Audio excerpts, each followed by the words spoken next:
You will hear a number of different recordings and you will have to answer questions on what you hear. There will be time for you to read the instructions and questions and you will have a chance to check your work. All the recordings will be played once only.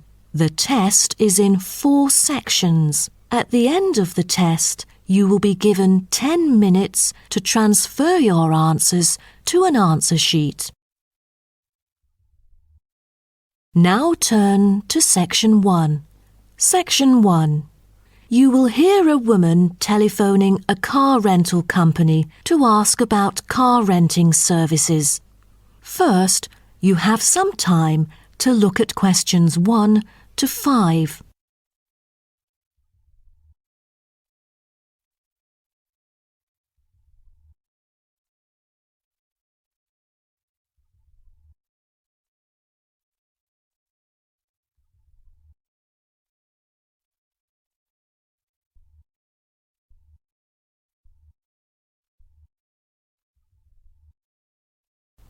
You will see that there is an example which has been done for you.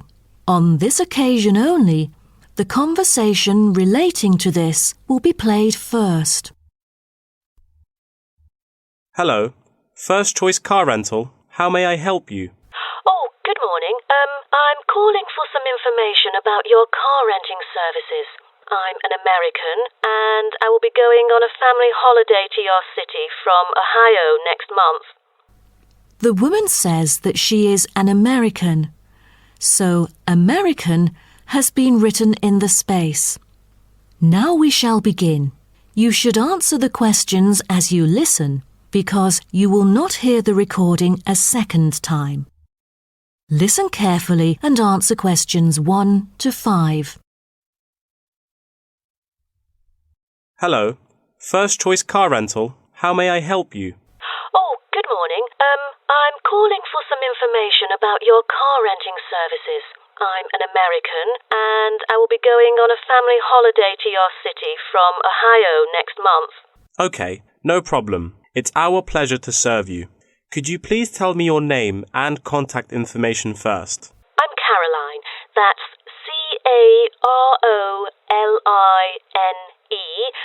And my telephone number is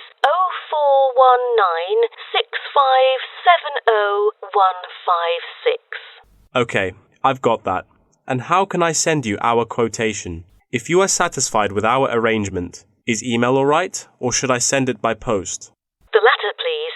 I'm afraid I'd prefer to read it on paper. That's no problem. I'm considering renting a caravan for a week, but I don't really know the price range for it, since I haven't rented any car through that method before. I think it should be within my budget of $50. You know, we have various caravans at different renting prices, according to the class of vehicle, facilities inside, mileage, etc. I'd recommend the Explorer, taking your budget into consideration, which is of good value and will cost you $39 per day. Is that okay? Of course, that's fine for me. I know the Explorer. That could save me $11 each day. You know, a family holiday will be costly. That van is perfect. I'm glad that you like it. So, do you have any particular requirements about your room in the van? How many beds are there? 1 twin bed. But there are 3 of us. My mum, daughter, and me. So, can we add another bed? No problem. For the facilities, I think a kitchen is the most important. And, of course, the stove. Before you hear the rest of the conversation, you have some time to look at questions 6 to 10.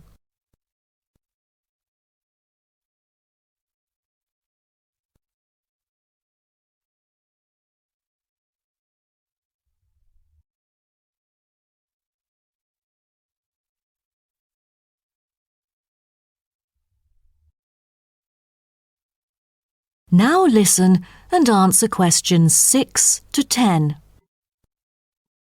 In our vans, such as Explorer, there are all the basic bedding materials you need, like pillows and blankets, as well as some equipment for daily life. And many things can be added into your room according to your needs, such as a coffee maker. Well, I need to have a heater in case it'll be cold at night, and a microwave, of course. All right, I've taken notes of all these things. Actually, all our vans should be taken from our company, which is not too far from the city centre, so we can pick you up from the centre for free. Is that okay? Oh, I'm afraid we'd better be picked up from the airport, as we are foreigners in your country and not familiar with the transport system. Is that all right? Yes, it is no problem. With that comes the information for the insurance. I need the driver's name and age. That is my daughter, Chris, who is 19, the youngest driver amongst us three. I'm sorry, but our company only accepts caravan drivers aged 25 or over, according to our regulations. So... Well, that would be me, Caroline, and I'm 49 years old. And where was your driving license issued? I mean the country. I've got a license in America, but I've also got one in Australia, which is still valid. Is it better for me to register the local one from your country? Yes, that might be better.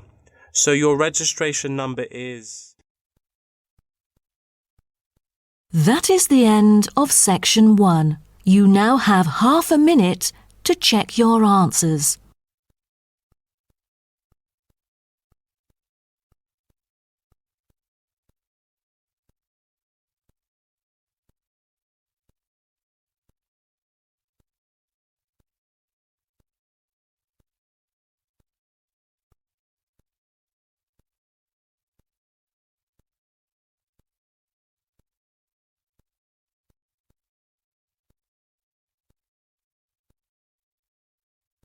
Now turn to Section 2. Section 2. You'll hear a talk between a host and a professor called Alison Downing about cocoa beans. First, you have some time to look at questions 11 to 16.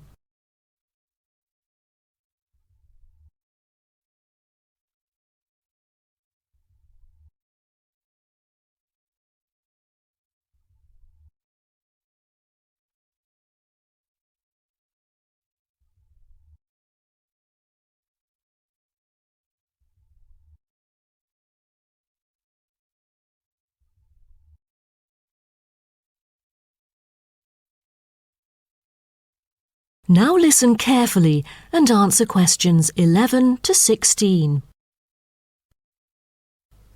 Hello and welcome to today's talk.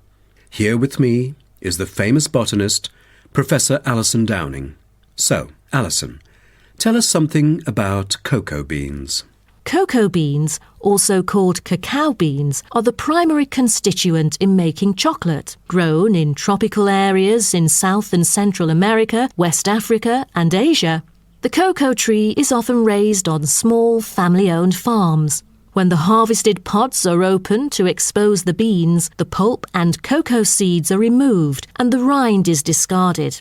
The pulp and seeds are then piled in heaps, placed in bins or laid out on grates for several days. During this time, the seeds and pulp undergo a process called sweating, where the thick pulp liquefies as it ferments. The fermented pulp trickles away, leaving cocoa seeds behind to be collected. This is when the beans are harvested, and then the bags holding them are ready to be transported. But the most important step in processing the cocoa bean is cleaning it.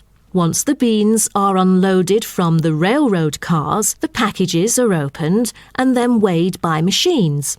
Then the pods are split and the seeds or beans are covered with a sweet white pulp or mucilage.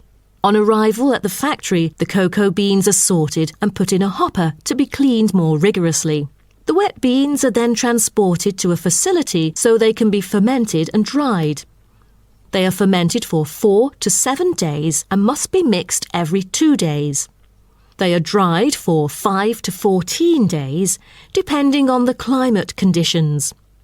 The fermented beans are dried by spreading them out over a large surface and constantly raking them. Then the beans are ready to be roasted. Now, roasting takes place at a high temperature and then the beans are boiled in a heated chamber. During the roasting process, the beans will be expanded and cracked.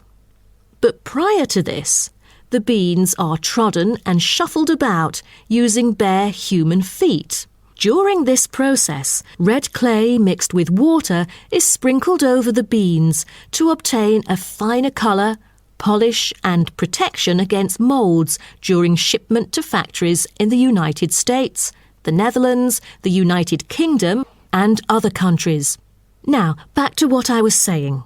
After the beans are cracked, they need to be cooled. Then the roasted beans are sealed in pockets. Before you hear the rest of the talk, you have some time to look at questions 17 to 20.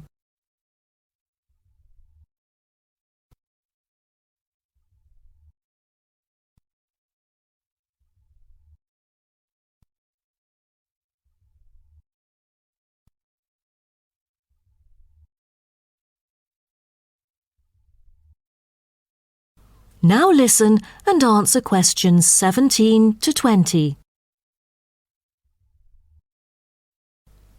Wow, that is not a simple process, is it? But someone told me that different roasting levels of coffee can lead to different kinds of flavours. Yes, roasting coffee transforms the chemical and physical properties of green coffee beans into roasted coffee products. The roasting process is what produces the characteristic flavour of coffee by causing the green coffee beans to change in taste. Unroasted beans contain similar, if not higher levels of acids, protein, sugars and caffeine as those that have been roasted, but lack the taste of roasted coffee beans due to the Maillard and other chemical reactions that occur during roasting. The vast majority of coffee is roasted commercially on a large scale, but small-scale commercial roasting has grown significantly with the trend toward single-origin coffees served at specialty shops. Some coffee drinkers even roast coffee at home as a hobby in order to both experiment with the flavour profile of the beans and ensure the freshest possible roast. So here, I'm going to introduce some of these roasted coffee beans and their special flavours. Now, the first crack is lighter bodied and has a higher acidity level with no obvious roast flavour and is popular for its special mild taste. This level of roast is ideal for tasting the full original character of the coffee. The green beans are raw, unroasted coffee beans. They are strictly hard beans with a smoky flavour and are slightly acidic. We've also got French roast, and the flavour that comes across in French roast coffee usually has more to do with the roasting process than the actual quality of the beans. By the time the beans are dark enough to qualify as French, most of their original flavour has dissipated. In its place come the flavours of caramelising sugar, bittersweet coffee, and often a bit of chocolate.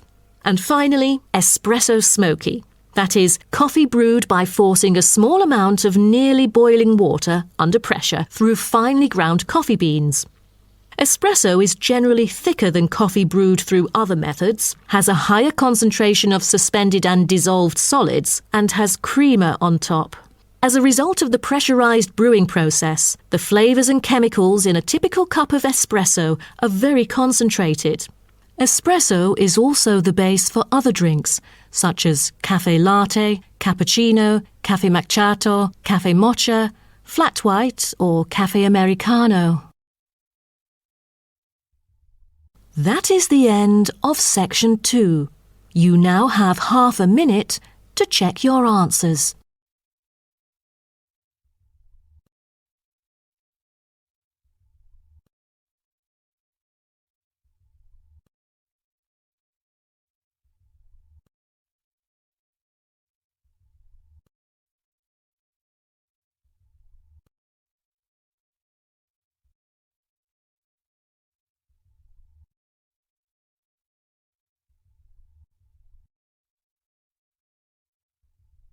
Now turn to section 3. Section 3.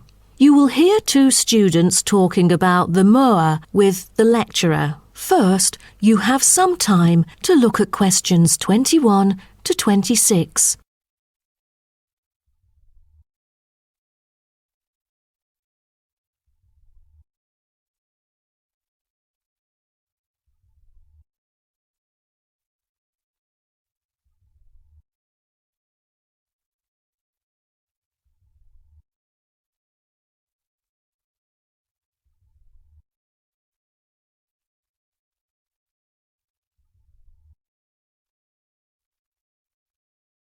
Now, listen carefully and answer questions 21 to 26. Thank you all for coming here today to hear about the moa, a kind of animal which has been extinct for a long time. Well, first of all, we look at what the moa are. The moa are 9 species of flightless birds endemic to New Zealand. They were the dominant herbivores in New Zealand's forest, shrubland and subalpine ecosystems for thousands of years. But around 500 years ago, they all went extinct. When I mention extinct animals during ancient times, you may immediately think of dinosaurs, which disappeared around 66 million years ago. Fossils of dinosaurs, which we use to study, are large in number, but not many of those of moa remain, though both animals appeal to people today. So, the moas sound more mysterious now. But sir, I've got a question about these flightless birds. How can we distinguish them from other birds? That's a good question. Birds are commonly characterized by being warm-blooded, having feathers and wings, usually capable of flight, and laying eggs, while the flightless moa, until their extinction, were the largest birds in the world. Their heads are relatively small in relation to their bodies, and they are the only wingless birds lacking even the vestigial wings and substantial tailbones in their family. That's impressive, but were they born to be like that? I mean, when they were chicks. Yes, absolutely. So let's move on to the chicks. The eggs of moa were laid in nests and incubated for about 2 months. The chicks would be well developed upon hatching, and probably would be able to leave the nests to feed on their own almost immediately. I've heard that the male moa are thought to have incubated the eggs. Is that true? I think there is a possibility for that. I've read somewhere that the sex-specific DNA recovered from the outer surfaces of eggshells suggested that these eggs were likely to have been hatched by the male, but we still need to consult more. But I have a question. There has been some occasional speculation that the moa were still alive, because someone said they had caught sight of them in New Zealand in the late 19th century or even the 20th. Do you think it's possible? I'm not amazed by that, since that kind of thing has been claimed several times. But I find it funny, because no reliable evidence of moa tracks has ever been found, and experts still contend that moa survival is extremely unlikely. So what was the reason for the moa's extinction? I wonder if it was global warming or some other factors related to their living environment. Well, before the arrival of human settlers in New Zealand, the moa's only predator was the massive Haas eagle. Then the Maori arrived sometime before CE 1300, and all moa genera were soon driven to extinction by hunting. What a horrible thing.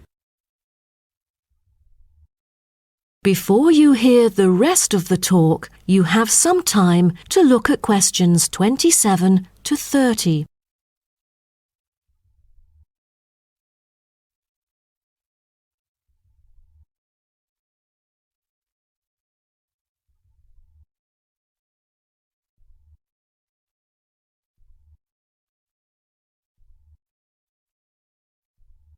Now, listen and answer questions 27 to 30.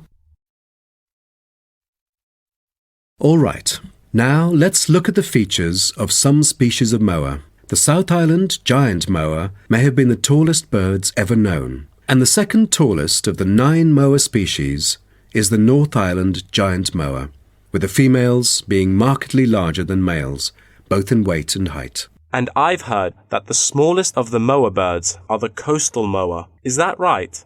Yes, you were right. And have you heard about any other kind of moa before? I know the crested moa. The eggs they laid may be larger than others. As they mainly lived in the remote interior of the southern island, their fossils are rare or absent in archaeological sites, and no egg remains have yet been identified.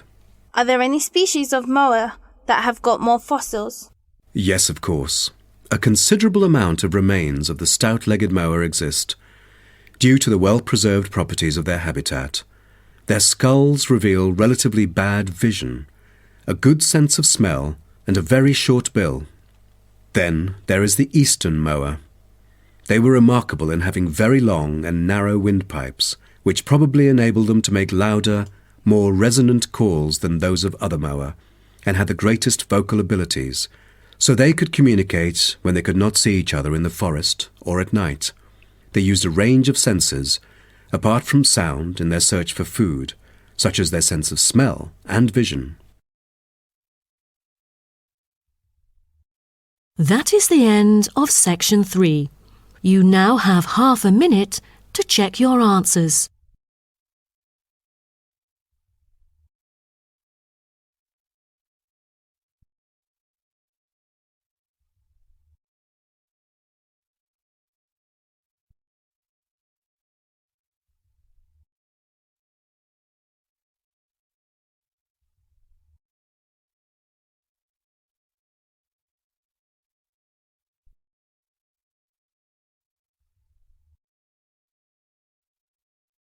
Now turn to section 4. Section 4. You will hear part of a lecture about time measurement. First, you have some time to look at questions 31 to 40.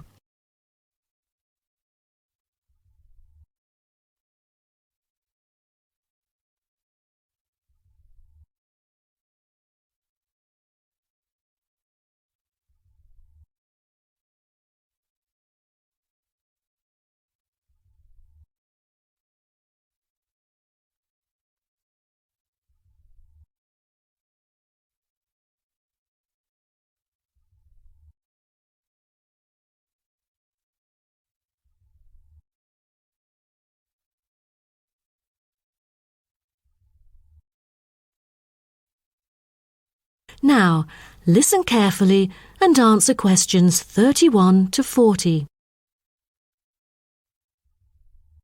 Good morning, everyone. Today, I'm going to talk about the research project I've been involved in on time measurement. Do you know how time is measured?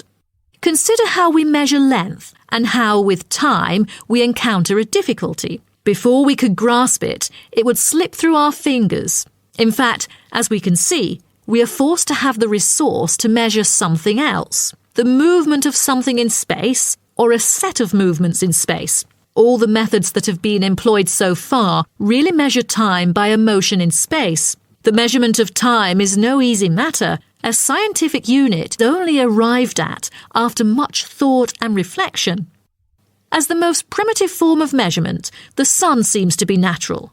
Ever since man first noticed the regular movements of the sun and stars, we have wondered about the passage of time. Prehistoric people first recorded time according to the sun's position. To start off, let us take noon, which is when the sun is on the meridian at the highest point of its course across the heavens, and when it casts the shortest shadow. But this measurement, which was regarded as a major one in ancient times, was less important than the natural events that occurred. The earliest natural events that had been recognised were in the heavens, but during the course of the year, there were many other events that indicated significant changes in the environment. Seasonal winds and rains, the flooding of rivers, the flowering of trees and plants, and the breeding cycles or migration of animals all led to natural divisions of the year, and the further observation and local customs led to the recognition of the seasons. Years later, precise measurements were invented because the passage of time was extremely important for astronomers and priests who were responsible for determining the exact hour for daily rituals and for important religious festivals. Apart from the connection with religion, accurate time measurement was also related to the government, since they divided the day or the night into different periods in order to regulate work and various events. For thousands of years, devices had been used to measure and keep track of time. The current sexagesimal system of time measurement dates back to approximately 2000 BCE from the Sumerians. It was found that the earliest ancient timekeepers were mainly invented and used in Mesopotamia, where the water clock was introduced from, as well as in North Africa, especially in the area of ancient Egypt.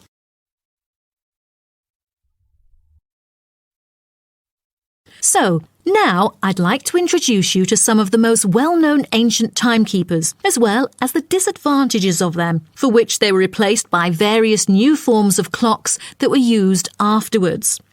A sundial is a device that tells the time of day by the apparent positioning of the sun in the sky. In the narrowest sense of the word, it consists of a flat plate and a gnomon which casts a shadow onto the dial. As the sun appears to move across the sky, the shadow aligns with different hour lines which are marked on the dial to indicate the time of day.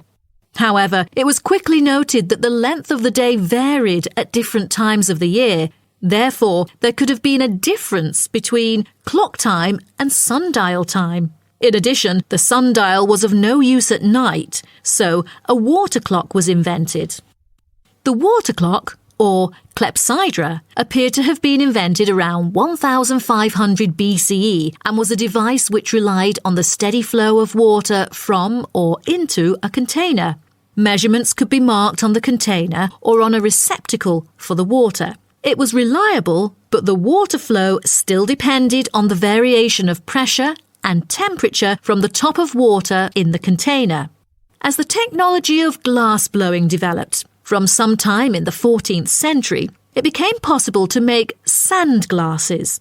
Originally, they were used as a measurement for periods of time like lamps or candles. But as clocks became more accurate, they were calibrated to measure specific periods of time. The drawback, however, as you can imagine, was the limited length of time they could measure. The last timekeeper to be introduced is the fire candle clock. Candle clocks took advantage of a simple concept, the slow and consistent nature of a burning wax candle. By utilising this process, our ancestors were able to keep steady track of the time. The clocks were created by engraving the length of the candle with evenly spaced markings. Each marking represented a single unit of time, and as the wax burned down, each hour would disappear. However, the drafts and the variable quality of the wax mainly influenced the time of burning. Like oil lamps, candles were used to mark the passage of time from one event to another rather than tell the time of day. That is the end of section 4. You now have half a minute to check your answers.